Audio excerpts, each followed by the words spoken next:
네, 이어서 눈에는 덜 띄지만 보다 중요한 변화는 뇌와 신경계의 성숙이라고 볼 수 있고요. 그래서 뇌와 신경계의 성숙으로 유아는 새로운 운동 기술과 인지 능력을 발달시키게 됩니다. 그래서 여러분들이 뭔가 수업 준비도 더 아이들의 수준에 맞게 준비를 해야 되는 부분이고, 질문도 뭔가 아이들의 눈높이에 맞게 굉장히 뭔가 지지하고 지원할 수 있는 부분을 꾸준히 준비해야 되는 부분이, 이들의 발달이 너무나 성숙으로 인해서 인지 능력이 뛰어나졌기 때문에 여러분들도 준비할 게 많다는 거죠. 유아기에 들어서면서 운동 기술은 급속도로 증대합니다.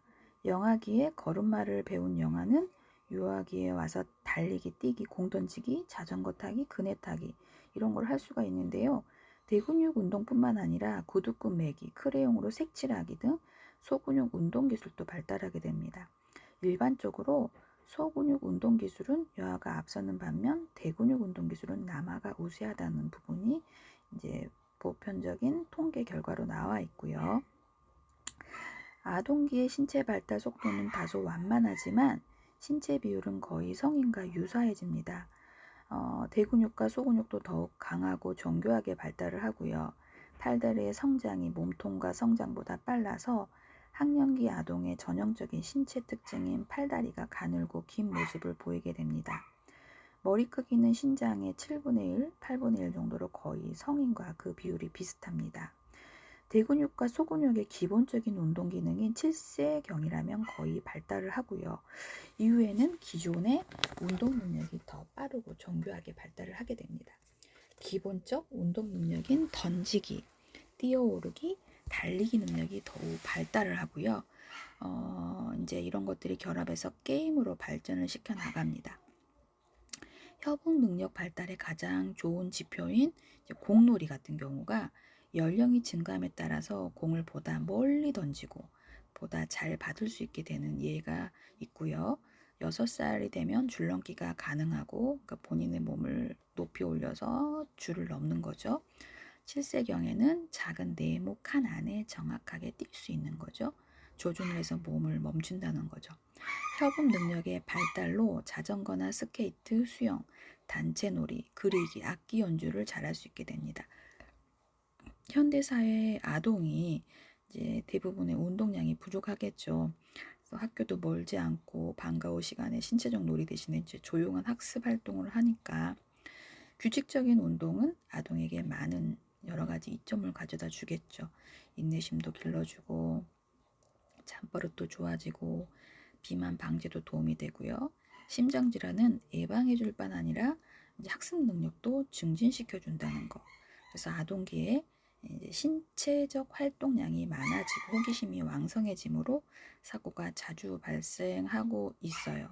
그래서 사실 본인의 힘이 되게 좋아지기 때문에 이때 안전사고에 굉장히 교사들은 민감해야 되는 부분이 또 있습니다.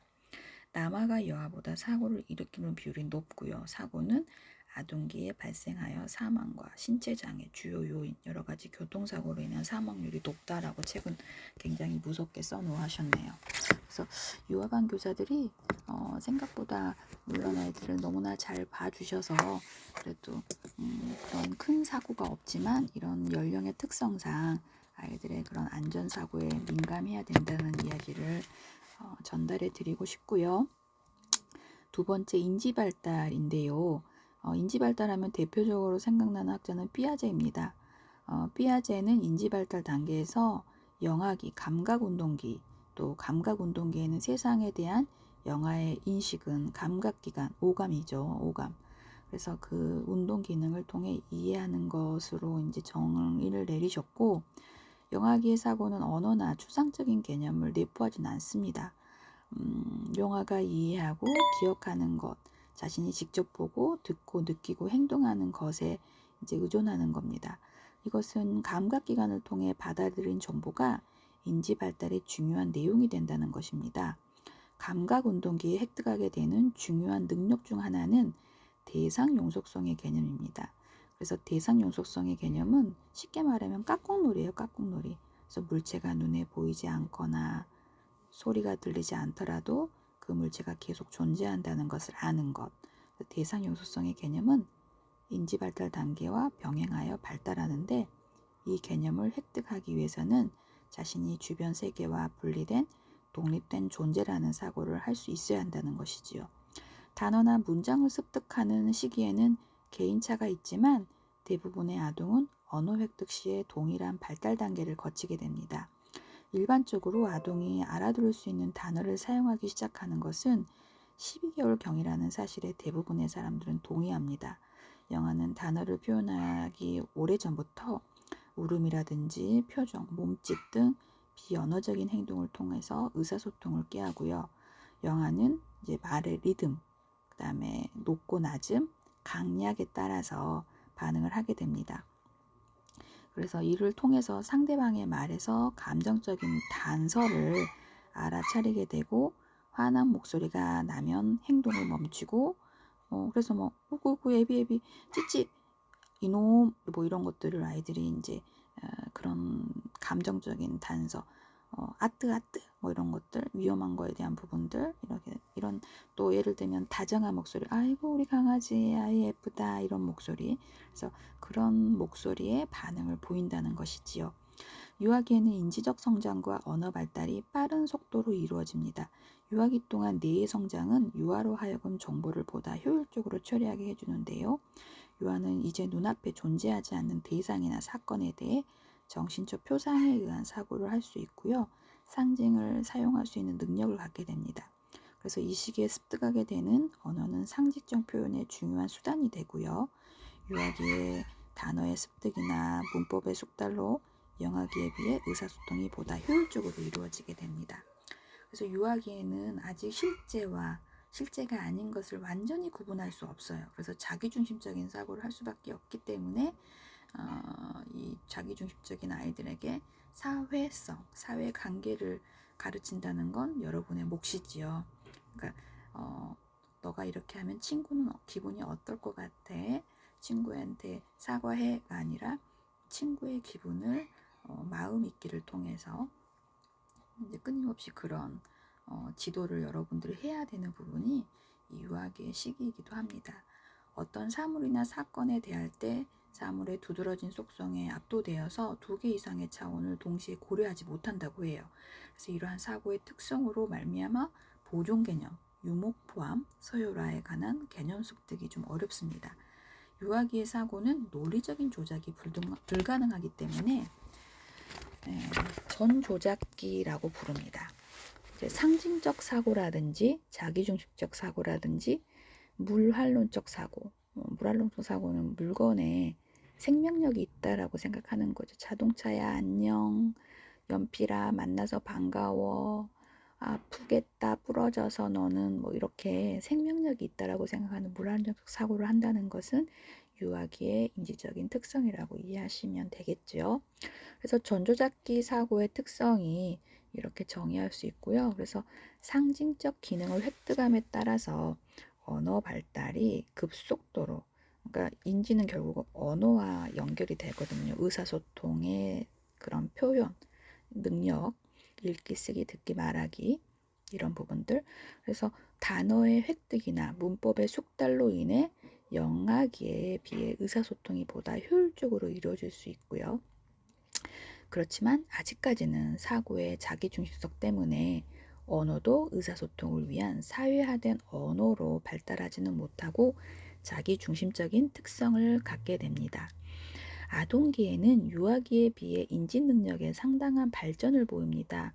좀 더 세련된 방법으로 상징을 사용하고 논리적으로 생각할 수 있고요. 사물의 한 측면에만 집착하지 않고 여러 측면을 고려해 결론을 이끌어낼 수 있습니다. 타인의 관점을 이해하게 되는데요. 유아기의 직관적 사고에서 논리적 사고로, 또 중심화 현상에서 탈중심화, 비가역적 사고에서 가역적 사고로 변환하게 됩니다. 그래서 아동기의 사고는 구체적인 것에서 자신이 직접적으로 경험한 세계에 한정이 되고요. 추상적이고 가설적인 개념을 이해하는데 한계가 있겠죠. 이러한 사고의 특성을 피아제는 구체적 조작기라고 설명을 하게 됩니다. 그래서 전조작기와 구체적 조작기의 중요한 차이는 아동이 문제 해결 과정에서 직관보다는 논리적 조작이나 규칙을 적용하기 시작한다는 부분입니다. 뭐 이런 걸 외울 필요는 없으시고, 맞아, 이 단계 애들은 이 정도로 생각할 수 있어 라는 부분만 이해하시면 될 것 같습니다. 보존의 개념을 획득하고 조망 수용 능력. 조망 수용 능력은 조금 더 쉽게 말하면 말하지 않아도 아는 거. 우리가 초코파이 그 광고에 보면 말하지 않아도 알아요. 그래서 그 초코파이 정을 나눠주잖아요. 그러니까 눈빛만 봐도 알 수가 있어. 이게 조망 수용 능력이라고 볼 수 있습니다. 유목화, 서열화의 능력 등이 구체적 조작기의 특성이다라고 이해하시면 될 것 같고요. 중추신경계의 성숙으로 인해서 아동계에는 주의집중 능력이 발달을 합니다. 그래서 기억 용량도 증가하고요. 기억 전략. 그래서 엄마들이 이때 공부를 좀 시켜달라는 그런, 그리고 효과 학습에 대한 그런 집착이 있는 것 같아요. 그래서 기억 전략, 상위 기억의 발달, 지식 기반 확대 등으로 인해서 보다 효율적으로 기억할 수 있게 됩니다. 아동기에는 언어 발달로 인한 의사소통 기술도 크게 발달을 하게 됩니다. 세 번째로 사회 정서 발달을 살펴보면은요. 이제 신생아도 기쁨이나 슬픔과 같은 기본 정서를 가지고 태어나지만 그것을 덜 분화된 상태에 있고요. 연령이 증가함에 따라서 영아는 점차 분화된 정서를 나타내고 다른 사람의 정서를 이해할 수 있는 능력을 갖게 됩니다. 정서를 표현함에 있어서도 자신의 정서를 규제할 수 있는 것이지요. 영아, 유아, 아동기의 부분으로 살펴보면 영아는 출생 직후부터 각기 다른 기질적 특성을 보입니다. 그래서 영아는 쾌활하고 명랑한 반면 어떤 영아는 잘 울고 자주 보챕니다. 다르게 말하면 이제 기질이라는 표현을 하는데요. 그래서 어떤 영아는 조용하고 행동이 느린 반면 어떤 영아는 활기차고 행동이 민첩합니다. 이 같은 개인차를 기질이란 차이로 반영을 하고요. 기질이라는 건 한 개인의 행동 양식과 정서적인 반응 유형을 의미하는 것으로 이 기질은 활동 수준, 사회성, 과민성 같은 특성으로 포함이 됩니다. 그래서 영아의 기질과 환경이 상호작용하여서 바람직한 결과를 산출하는 것을 조화의 적합성이라는 것으로 설명할 수 있는데요. 이제 사회심리학자 토마스와 체스가 이런 부분을 연구를 했었어요. 그래서 저도 영화반을 할 때 학부모들을 간담회를 하면 당신의 아이를 체크해서 부모가 우리 아이는 순한 기질이구나, 우리 아이는 더딘 아이구나, 우리 아이는 좀 까칠한 아이구나, 이렇게 본인을 닮아서 우리 아이도 그렇구나 하고 인정하면서 끝내는 그 간담회가 있는데, 이제 그냥 교사가 하는 게 아니라 이렇게 토마스와 체스의 자료를 바탕으로 체킹을 해보는 경험들을 하게 되는 부분이 있어요. 그래서 영아의 이상적 발달은 기질과 부모의 기질이 얼마나 조화를 이루는가에 따라서 달려있기 때문에 이제 부모가 영아의 기질에 따라서 양육 행동을 조절하고 그 결과는 보다 조화로운 관계가 된다는 거죠. 근데 영아의 기질과 부모 양육 행동의 조화를 이루지 못하면 영아도 부모도 모두 갈등을 경험하게 됩니다. 그래서 학부모들이 선생님 면담 좀 하게, 우리 애가 왜 그럴까요? 이런 상황들이 생기게 되는 거죠. 영아기에 일어나는 가장 중요한 형태의 사회적 발달이 애착이라는 부분을 앞서 설명해 드렸는데요. 이제 애착이 일어나면 보울비가 생각이 납니다. 애착이란 영아가 양육자 간에 형성되는 친밀한 정서적 유대감을 의미하고요. 영아의 기질, 영아와 부모의 특성, 양육의 질 등이 애착 형성에 영향을 미치는 요인이라고 보일 수 있습니다. 영아기에 형성된 애착은 이후 인지 발달, 정서 발달, 사회성 발달에 중요한 영향을 미치게 됩니다. 그래서 우리가 그 문제의 아이가 그 아이가 언제부터 문제가 있었느냐에 대한 원초적인 부분은 결국은 이 아이를 주로 애착을 형성하지 못했던 그 환경적인 요인에서 분석을 하게 되는 부분들이 이런 부분이고요. 일반적으로 안정된 애착 관계를 형성한 영아는 유아기에도 자신감이라든지 호기심, 타인과의 관계에서도 긍정적인 성향을 보이는 것으로 나타났고, 아동기에 접어들어서도 도전적인 과제를 잘 해결하고 좌절을 잘 참아내고 문제 행동을 덜 보이는 것으로 나타납니다. 영아기에 형성된 애착은 이후 주변 세계에 대한 신뢰감 확대로도 볼 수 있지요. 유아기는 영아기에 비해 대인관계 폭이 넓어지고 다양해지는 시기입니다. 이제 자기중심적에서 타일중심화가 되는 부분이라 사회성이 이제 시작이 되는 시기이기 때문이지요. 유아기는 활동 반경이 넓어지고 이거는 시야가 넓어졌다는 거죠. 인간 상호 관계에 따라서 정서적 긴장이 이제 심하게 나타나기도 합니다. 정서적인 긴장이라는 게 결국은 민감해진다는 거죠. 긴장의 반대말은 이완, 느슨함인데 긴장을 한다는 건 자기중심적이 아니라 타인을 인식하고 뭔가 그 부분에 대해서 내가 어떤 반응을 해야 되는지에 대한 부분입니다. 인간은 분류하는 가장 기본적인 범주는 성별이고요. 우리가 속해 있는 사회는 성별에 따라서 남성과 여성에게 적합하다고 생각되는 특성으로 규정하고 있습니다. 사회가 각 성에 적합한 것으로 규정한 행동이나 태도를 자신의 것으로 내면화시키는 것을 성유형화라고 하는데요. 이를 통해 우리는 자신의 성에 적합한 성 역할을 개념을 습득하게 됩니다. 이제 그러면 사회화란 무엇인가라는 이제 부분을 의문을 가지시게 될 텐데요. 사회화라는 것은 개인이 자기가 속해 있는 사회 집단에 적합하다고 생각되는 행동 양식을 습득하는 과정이라고 말할 수 있습니다. 가족은 개인의 사회화에 가장 큰 영향을 미치는 집단이고요. 가족은 사회의 기본 단위로서 한 사회를 존속시키고 유지시키는 기능을 가지고 있습니다. 인간이 세상에 태어나서 사회 구성원으로 성장할 수 있는 터전이 바로 가족이고요. 부모는 아동이 이 세상에 태어나 최초로 관계를 형성하는 대상이고, 형제는 아동이 출생 후 처음으로 경험하는 또래 집단이자 가장 오랫동안 개인의 사회화에 영향을 미치는 중요한 인물이 됩니다. 부모의 양육 태도와 형제 관계는 아동의 사회화 과정에 지대한 영향을 미친다고 볼 수 있습니다. 학동기의 아동은 자신의 에너지를 내면화하여 사회 문화적 기술을 익히는 데 사용하게 되며 자신에 대한 개념도 형성하게 됩니다. 아동의 활동 반경이 가정에 벗어나게 됨에 따라서 부모나 형제뿐만 아니라 또래 집단이나 주위 환경이 사회 정서 발달에 영향을 미치게 된다고 볼 수 있고요. 도덕성에 대한 부분으로 정리를 좀 해드리면 개인이 다른 사람과의 관계에서 지켜야 할 사회 집단의 규칙을 인식하는 능력입니다. 도덕성의 발달은 자신이 속한 사회의 문화 규범에 따라 행동하도록 배우고 이를 자신의 것으로 받아들이는 과정을 통해서 이루어진다고 볼 수 있고요. 제가 되게 좋아하는 정신분석 학자 중에 이제 프로이드가 있는데, 이 정신분석 이론에서 도덕성의 발달이 부모에 대한 동일시를 통해 이루어진다고, 그러니까 부모 본복이라는 거죠. 아동은 남근기, 오이디푸스 컴플렉스를 해결하기 위해서 부모의 행동을 동일시하는 과정을 통해 부모의 도덕적 기준을 내면화하고, 이렇게 내면화된 부모의 가치 기준이나 외적 규범에 위배되는 행동을 하게 되면 죄책감을 느끼게 되고, 이것이 바로 아동의 양심이 된다고 할 수 있습니다.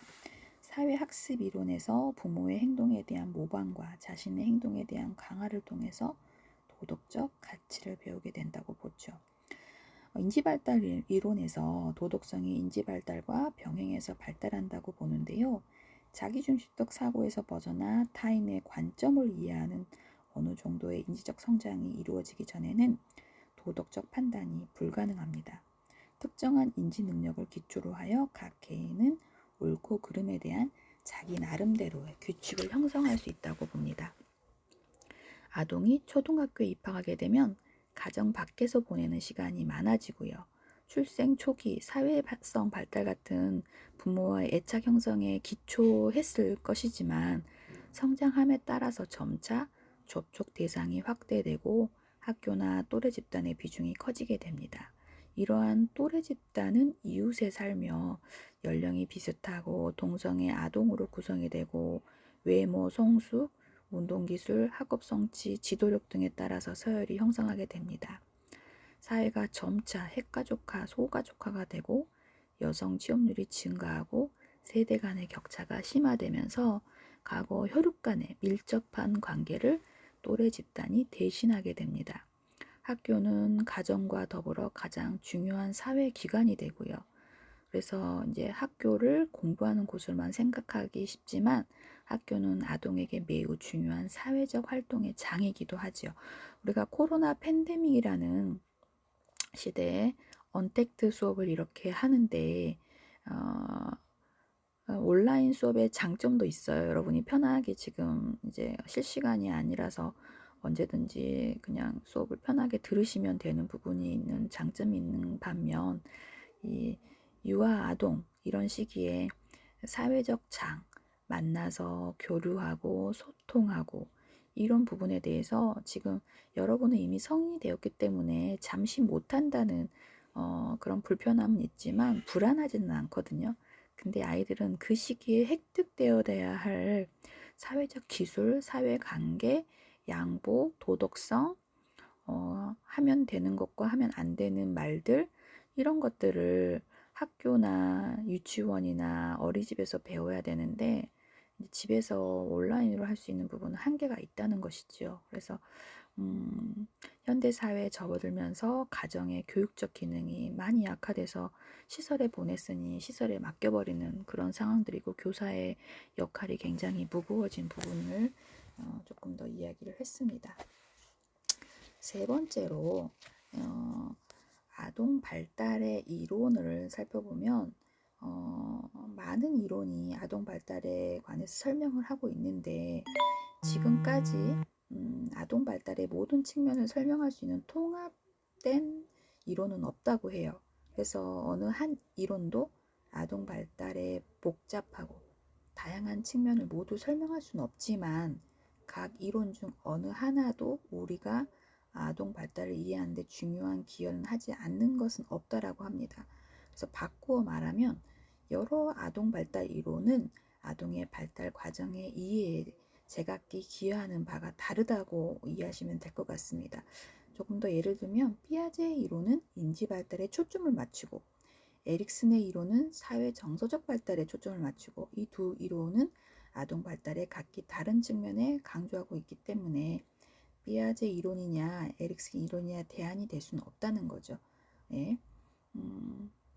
또 아동 발달의 같은 측면을 다루는 이론이 있다고 할지라도 또 다른 요인을 강조할 수도 있답니다. 그래서 볼비의 애착 이론이 아동의 사회적 행동을 이해하기 위해 아동과 양육자의 애착 관계를 우선적으로 관찰을 하는데 이제 벤두라의 사회학습 이론 같은 경우는 개개인의 아동이 행하는 특정 행동에 관심을 갖습니다. 그래서 각 이론들이 아동 발달의 어떤 측면에 대해서 의견을 달리 하더라도 대부분의 경우 이들 이론은 상반된다기보다 오히려 상호 보완적이다라는 부분.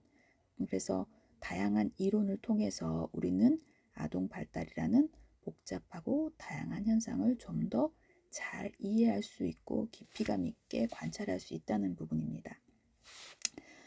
정신분석 이론을 좀 더 자세히 살펴보면 저는 이 프로이드 학자를 현장에 가서 좀 더 깊이 좀 뛰어난 학자시구나. 그냥 학부 때 석사, 박사 과정일 때는 시험 보기에 급급했고 그냥 이드에고, 슈퍼에고 이런 부분으로 애월로 그냥 끝났었는데 영화를 보면서 얘가 이런 발달을 하고 있고 이런 부분을 어떻게 이 학자는 관찰을 해서 이런 걸 정말 이론화시켰을까 대단하신 분이다라는 생각을 하게 되더라고요. 그래서 아는 만큼 보이는 시기가 어느 시점에 와요, 여러분. 그래도 지금은 좀 딱딱하지만 그래도 편하게 들으시길 바래요. 그래서 프로이드는 원초와 자아, 초자라는 부분으로 구성되어 있고 이런 원초와는 성격, 가장 원초적인 부분, 생물학적 본능으로 봅니다. 그래서 이 본능은 주로 성적이고 공격적 그런 부분이고 원초와는 무의식 세계에 존재하는 현실 세계와는 접촉이 전혀 없는, 그래서 쾌락의 원리에 지배되고 이제 즐거움 최대로 하고 고통을 최소로 하는 본능. 그래서 막 먹고 싶고 잠자고 싶고 화장실 가고 싶고, 그래서 긴장감에 대한 부분을 감소시키는 아주 본능, 살기 위한 생존에 대한 부분을 필요한 성격이죠. 그런데 이제 우리는 자신의 충동만으로는 살 수 없으므로 현실을 다루는 법을 배워야 됩니다. 그래서 즉흥적인 충동을 억제하고 현실을 고려하는 것이 바로 자아입니다. 자아는 현실을 고려함으로 현실 원리에 따르는 거고요. 옳고 그름에 대한 판단 역할을 하는 것이 초자아이고요. 초자아는 우리가 흔히 양심이라고 부르는 것과 자아 이상으로 구성이 됩니다. 자신의 잘못한 행동에 대해 죄책감을 느끼는 것이 양심이고, 자신의 잘한 행동에 대해 자부심을 느끼는 것이 자아 이상입니다. 그래서 아동 발달의 단계를 구학남장생, 저는 그렇게 외웠었거든요. 구강기, 학문기, 남근기, 잠복기, 생식기. 그래서 1단계 구강기, 생후 1년까지에 대한 부분이고, 입과 구강 부위의 쾌락에 대한 원천, 빨고 마시고 먹는 거, 손가락 젖꼭지 빠는 거, 입에 닿는 무엇이든지 빠는 것에 대한 구강 활동에 쾌락을 느끼는 것이지요.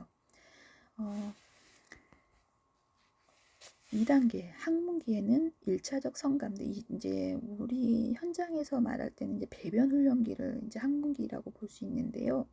학문 주위에 옮겨간 이제 이런 발달들이 배변 훈련이 학문기에서 시작이 되고, 아동은 적절한 때와 장소가 허용될 때 배설 기능을 이제 지연시키는 법을 배워야 되는 부분이죠. 그러니까 소변을 참는다거나 대변 보는 신호를 누군가한테 이야기를 해서 도움을 받는다거나. 그래서 프로이드의 이론에서 학문기는 아동이 처음으로 사회의 기대에 순응하는 요구에 직면하는 단계라고 말을 어렵게 써놨네요. 그래서 아동은 점점 타인의 바램, 소망, 규범을 고려하게 되고, 또 모든 욕구가 충족될 수 없고, 또 사회의 규범을 무시한 결과를 인식하게 됩니다.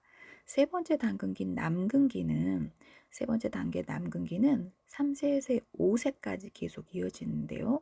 이제 여러분이 만나게 될 유아반이겠죠. 정신 에너지가 학문으로부터 성기로 옮겨갑니다.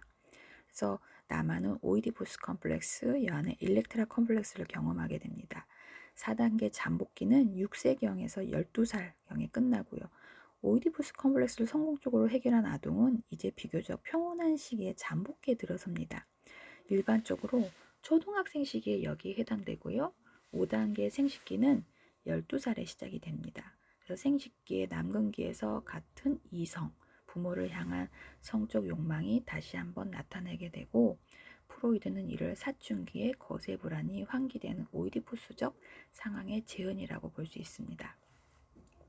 에릭슨은 발달의 사회적 맥락을 강조함으로써 프로이드의 심리성적 발달의 5단계를 확장하여 8단계 이론을 정립하게 됩니다.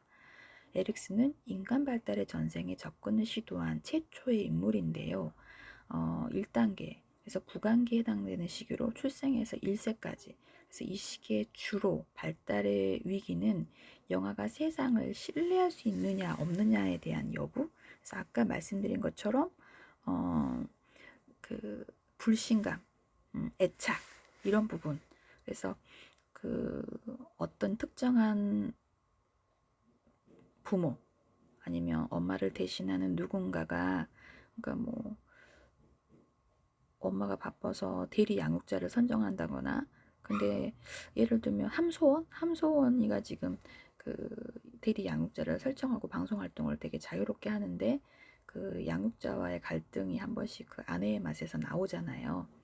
그때 그 아이가 그 양육자가 자주 바뀌게 돼버리면 아이는 불신감이 생기게 돼요. 엄마도 없고 잠깐 봐주는 아줌마도 또 바뀌고 또 바뀌고 또 바뀌고. 그래서 신뢰감이 형성돼야 될 그 시기에 불신감이라는 그런 단계에서 주 애착의 대상을 바꾸는 건 바람직하지 않다라는 말로 이해하시면 될 것 같습니다. 그래서 이 시기에 아기를 돌봐주는 사람, 주로 어머니가 되겠죠. 그래서 영아의 신체적, 심리적 욕구를 잘 충족시켜주면 아기는 신뢰감을 형성하게 되고, 만약 아기의 욕구가 잘 충족되지 않으면 아기는 불신감을 갖게 된다라는 말로 다시 한번 정리를 해드렸고요.